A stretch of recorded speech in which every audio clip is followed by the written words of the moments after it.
Allez, pour la première couche d'isolant, on est venu creuser directement donc dans le futur bassin.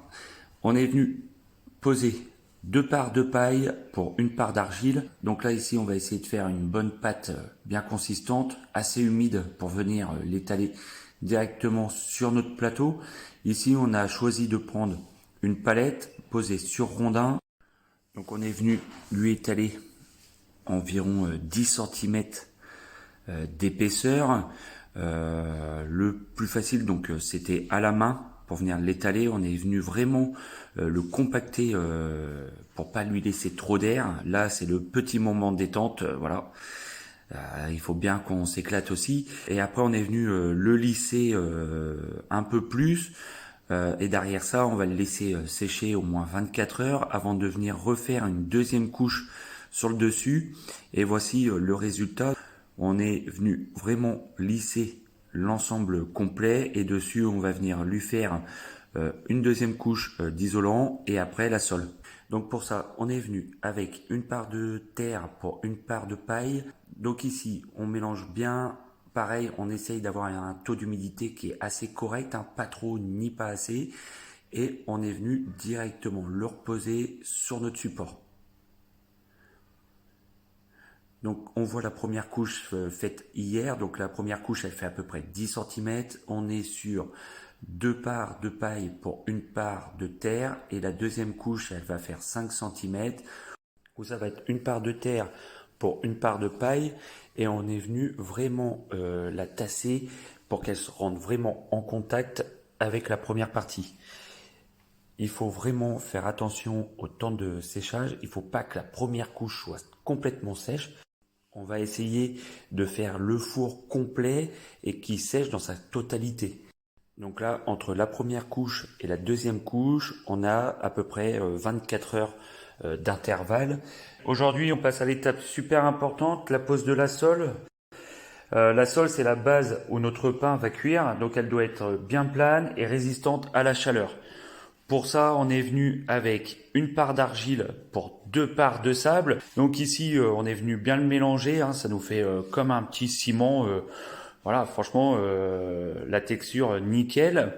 On est venu tracer un gabarit donc de 60 cm de diamètre directement sur notre support en terre paille et on est venu le lisser. Alors là, on a passé au moins une petite heure pour faire cette étape-là. Hein. C'est vraiment l'emplacement du four. Il faut vraiment que ça soit résistant à la chaleur et en même temps, c'est ce qui va nous donner la forme du dôme dans les prochains jours. Donc là, on attend que la sole soit vraiment sèche. On garde les extérieurs toujours humides, hein. Donc on n'hésite pas, c'est à remettre un petit bout de papier ou du cellophane autour pour que ça reste toujours humide. Allez, sur ce, n'oublie pas, c'est de t'abonner et je te dis à bientôt pour la suite du projet.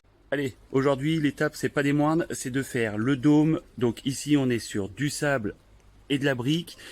Allez, je vous montre un petit peu comment on a prévu le dôme. Alors ici, on est venu faire un arc de cercle avec la hauteur ici.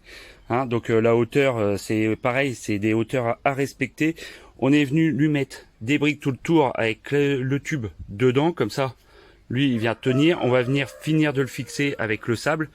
Voilà. Et après, donc, on va monter le sable petit à petit autour. Et on va faire déjà le périphérique. Et on s'occupera de la porte en dernier. En fait, on a toujours peur de taper et que tout se casse la gueule, quoi. N'hésite pas à bien le tasser, ça évitera qu'il se casse la gueule. Comme ici, on a eu le tour. On le lisse correctement et on arrête et on s'occupe de la porte. Eh Laurent, qu'est-ce que tu caches? C'est le four en terre paille qu'on vient de terminer. Et si tu veux voir le résultat, bah reste jusqu'à la fin de la vidéo. Pour commencer, il faut faire le mélange.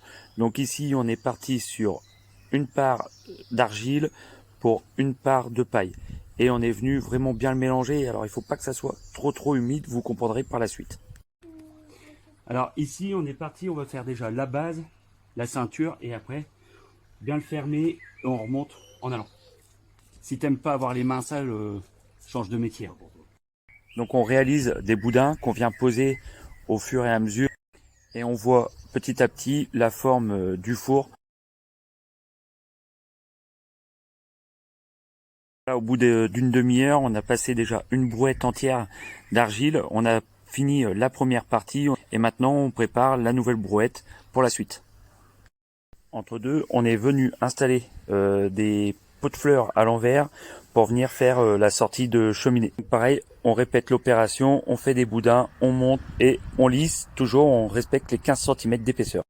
Allez, c'est parti, on rattaque la troisième brouette pour finir le dôme. Donc là, on continue à faire des boudins de 15 cm d'épaisseur et on vient remplir au fur et à mesure en tassant pour essayer de laisser le moins d'air possible avec le dôme en sable, et on vient répéter l'opération en faisant le tour de la cheminée aussi, et on respecte bien les 15 cm et on vient lisser au fur et à mesure. Donc là, ça y est, on est parti, on ferme le dôme sur toute sa hauteur, et comment vous dire qu'avec les chaleurs, on est content de finir. Donc voilà, le dôme est enfin fermé. Maintenant, on vient rajouter autour de la sortie de cheminée, vous verrez par la suite, on n'a pas voulu faire de tubage, on a préféré faire à l'ancienne, de faire remonter un tube en argile. Donc là c'est parti. Donc comme je vous ai dit tout à l'heure, il fallait pas trop humidifier, et là maintenant on peut attaquer avec les mains un peu humides et on vient lisser, et rien ne vous empêche que vous pourrez refaire quelques couches par la suite si jamais il a craquelé. L'avantage des fours en terre paille, c'est que quand ça craque, on peut refaire une couche sur le dessus. Voilà le four enfin terminé, il reste plus qu'à attendre qu'il sèche et à vider le sable à l'intérieur. Alors n'oublie pas de t'abonner pour suivre la suite du projet.